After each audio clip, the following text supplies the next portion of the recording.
అమ్మ దారిలోనే వెళ్లాలని శ్రీదేవి కూతురు జాన్వీ కపూర్ ఫిక్స్ అయ్యారా? లేదంటే అమ్మ కోరిక తీర్చాలని కంకణం కట్టుకున్నారా? అతిలోక సుందరి బతికున్నప్పుడు తన కూతుర్ని నార్త్ కంటే సౌత్ లోనే స్టార్ట్ చేయాలని కలలు కన్నారు. ఇప్పుడు అదే దారిలో జాన్వీ కూడా వెళుతున్నారా? ఎన్టీఆర్ సినిమా సెట్స్ పై ఉండగానే మరొక సెన్సేషనల్ ప్రాజెక్ట్ కోసం జాన్వీ పేరు పరిశీలిస్తున్నారా? ఇంతకీ ఏంటా ప్రాజెక్ట్ చూసేద్దాం. శ్రీదేవి ఎన్ని హిందీ సినిమాలు చేసినా, ఇతర భాషల్లో నటించినా ఆమెను మాత్రం తెలుగు అమ్మాయిలాగే చూశారు మన ఆడియన్స్. అతిలోక సుందరికి కూడా అన్ని ఇండస్ట్రీలతో పోలిస్తే తెలుగుపైనే కాస్త ఎక్కువ మక్కువ. అందుకే కూతురు జాన్వీ కపూర్ని కూడా సౌత్లో స్టార్ని చేయాలనుకున్నారు.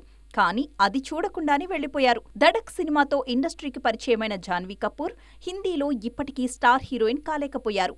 అక్కడ ఇప్పటికే అరడజన్ సినిమాలకు పైగా నటించినా కూడా జాన్వీకి మాత్రం కోరుకున్న గుర్తింపు రాలేదు. ఇక లాభం లేదనుకుని దక్షిణాదిపై దండయాత్రకు సిద్ధమవుతున్నారు జాన్వీ.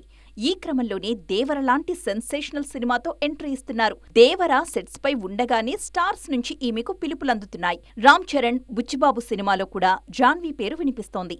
అలాగే సూర్యతో బాలీవుడ్ డైరెక్టర్ ఓం ప్రకాష్ ప్లాన్ చేస్తున్న కర్నాలో జాన్వీ కపూర్ పేరు ఖరారయ్యేలా ఉంది.